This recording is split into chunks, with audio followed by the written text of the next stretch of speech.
देश के अंदर अलग अलग तबके ने महाकुंभ के बारे में, चूंकि ये बजट की सामान्य, इसको लेकर के अनेक बातें सामने आई हैं और खासतौर पर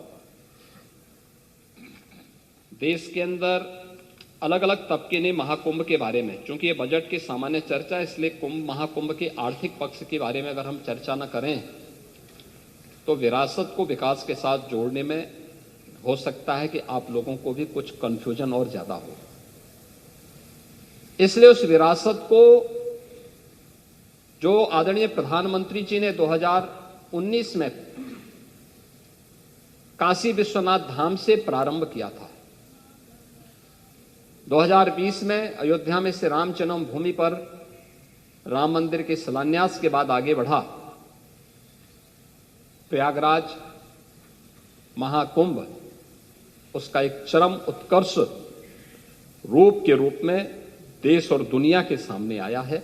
और उसी विरासत की आर्थिकी क्या हो सकती है, वह विरासत विकास के साथ साथ आस्था को आर्थिकी के साथ कैसे जोड़ सकता है, इसके कुछ उदाहरण भी हैं, जिसमें कैट ने स्वयं इस बारे में कहा है कि महाकुंभ में लगभग 3 लाख करोड़ यानी 360 बिलियन अमेरिकी डॉलर से अधिक का व्यापार हुआ है, यानी इससे लेन देन हुआ है। ये प्रदेश की अर्थव्यवस्था में सहभागी बनेगा। महाकुंभ 2025 प्रदेश की अर्थव्यवस्था को 3.5 लाख करोड़ का लाभ इससे मिलने का अनुमान है और प्रयागराज और आसपास के जनपदों को इसका प्रत्यक्ष और अप्रत्यक्ष लाभ प्राप्त हुआ है। महोदय, इसमें भारत के जो मुख्य आर्थिक सलाहकार हैं बी अनंत नागेश्वरन, उन्होंने इस बात को कहा है कि महाकुंभ मेले के कारण उपभोग खर्च में तेज बढ़ोतरी की उम्मीद हुई। इससे भारत को चालू वित्त वर्ष में 6.5% की विकास की दर हासिल करने में मदद मिलेगी। और इस मामले में जो विभिन्न अन्य क्षेत्रों में जो विभिन्न प्रकार के अनुमान लगाए गए, विभिन्न आर्थिक विशेषज्ञों ने कि किस किस सेक्टर में कितना अधिक उससे आर्थिक लाभ हुआ है या उससे आने की संभावना है। होटल उद्योग में 40,000 करोड़ का, खाने पीने अन्य दैनिक उपयोग में प्रयोग होने वाली वस्तुओं में 33,000 करोड़ का, परिवहन में 1.5 लाख करोड़ का, पूजन सामग्री में 20,000 करोड़ का, दान आदि में 660 करोड़ का, टोल टैक्सेस में 300 करोड़ का और अन्य में लगभग 66,000 करोड़ का, कुल 3,960 करोड़ रुपए का अधिक का इससे आर्थिक समृद्धि इसके माध्यम से प्रदेश को प्राप्त होने वाला है और इसके माध्यम से ये चीजें हम सबको प्राप्त हुई हैं। और खासतौर पर जो मैंने पहले भी कहा कि 5 नए आस्था के नए कॉरिडोर प्रयागराज महाकुंभ ने बनाए हैं और उसका लाभ पूरे प्रदेश में मिला, लेकिन इन 5 कॉरिडोर में विशेष रूप से हमें देखने को मिला था प्रयागराज से मां विंध्यवासिनी धाम और काशी के लिए एक, प्रयागराज से अयोध्या और गोरखपुर का 2,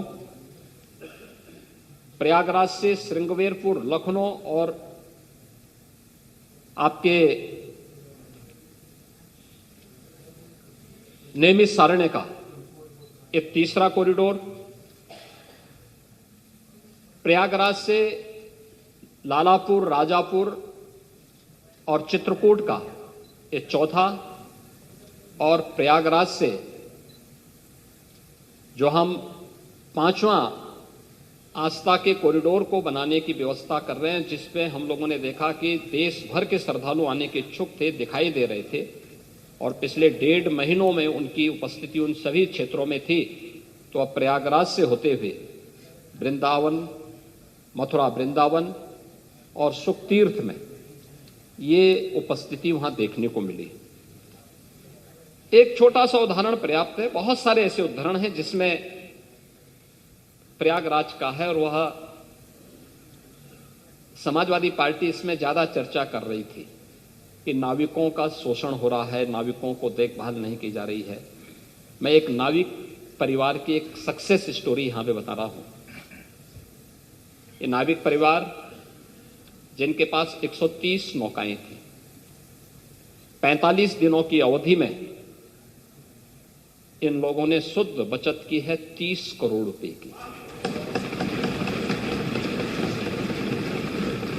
यानी एक नाव ने 45 दिनों में 23 लाख रुपए की बचत की है, कमाई की है। प्रतिदिन के अगर आप उनकी बचत देखेंगे तो यह लगभग 50 से लेके 52,000 पर डे की उनकी इनकम थी एक नाव की। और इसमें मैं तो गया था 27 फरवरी को प्रयागराज में, और प्रयागराज में जाकर के हम लोगों ने, मैंने पहले मां गंगा के प्रति कृतज्ञता ज्ञापित की थी अपने सहयोगियों के साथ में, मां गंगा का पूजन किया था, सफाई भी की थी।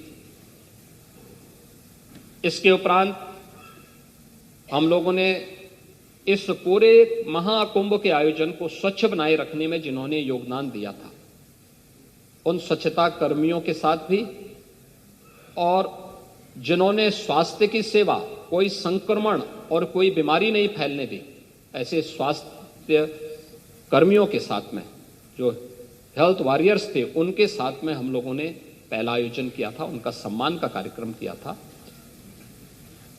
इस आयोजन के बाद हमारा दूसरा जो आयोजन था वह नाविकों के साथ ही था। नाविकों के साथ भी हमने संवाद बनाया था, उनके लिए भी हमने एक पैकेज की घोषणा की। इसके उपरांत हमने परिवहन निगम से जुड़े हुए उन लोगों के प्रति और रेलवे के उन सभी अधिकारी और कर्मचारियों के प्रति भी हम लोगों ने धन्यवाद ज्ञापित किया था, जिन्होंने श्रद्धालु जनों को वहां तक पहुंचाने में अपना योगदान दिया। उनके साथ भी हम लोगों ने कार्यक्रम किया था। और इसके उपरांत हम लोगों ने चौथे कार्यक्रम में सुरक्षा और प्रशासन से जुड़े हुए लोगों के साथ भी हम लोगों ने एक कार्यक्रम आयोजित किया था, और उनके साथ भी बैठ करके हम लोगों ने सहभोज के साथ हम लोग बैठे थे। मैं, मेरे साथ दोनों डिप्टी सीएम भी थे, अन्य मंत्रीगण भी थे, अन्य वरिष्ठ अधिकारीगण भी थे। ये सभी आयोजन वहां पे हुए, लेकिन महाकुंभ का आयोजन उत्तर प्रदेश की इस सामर्थ्य को देश के सामने और देश की सामर्थ्य को दुनिया के सामने रखने में सफल हुआ। आपका कितना भी दुष्प्रचार था, लेकिन वह भारत की आस्था को कहीं डगमगा नहीं पाया। आप लगातार दुष्प्रचार करते रहे, और आप लोगों का यह सबसे बड़ा हथियार था।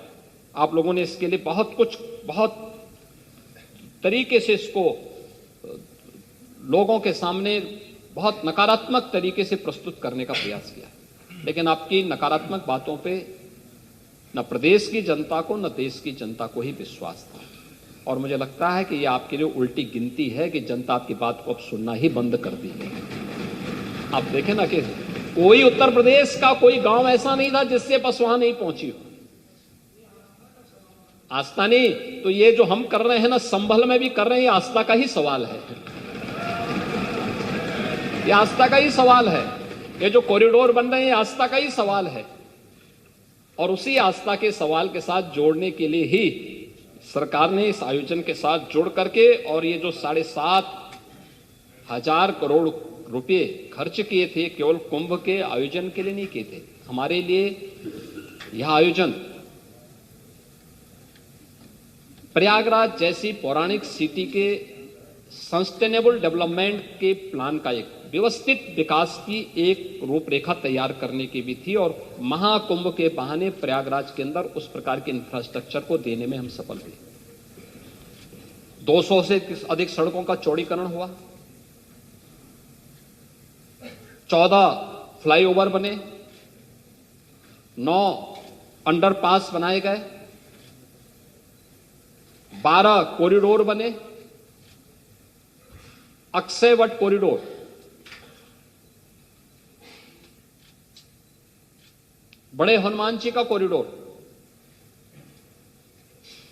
सरस्वती कूप कॉरिडोर, पातालपुरी का कॉरिडोर, नागवासी की कॉरिडोर, महर्षि भारद्वाज कॉरिडोर, श्रृंगवेरपुर में भगवान राम और निषाद राज की गले मिलती हुई प्रतिमा के साथ साथ एक कॉरिडोर, जिस किले पे आप कब्जा करवा रहे थे, हमारी सरकार ने कॉरिडोर के रूप में विकसित करते हुए त्रेता युग की स्मृति को जीवंत करने का काम कराया।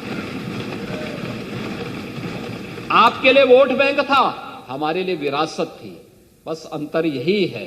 और आस्था का सम्मान हम कर रहे हैं, इसलिए जनता हमारी बात सुन रही है।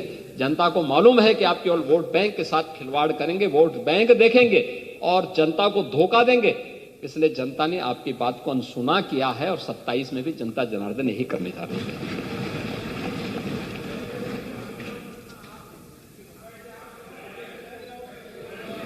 हम मना नहीं कर रहे हैं। मैं तो आपको धन्यवाद दे रहा हूं कि आप कुंभ में गए, 13 में आपको जाने नहीं दिया। हमने इस बार मना नहीं किया, क्योंकि जो मेरी आस्था थी वही आपकी भी आस्था है। लेकिन चच्चू बहक गए, फिर खा गए गच्चा, और चाहते थे लेकिन किस मुंह से जाएं, इसलिए चूक गए और पुण्य से भी वंचित हो गए।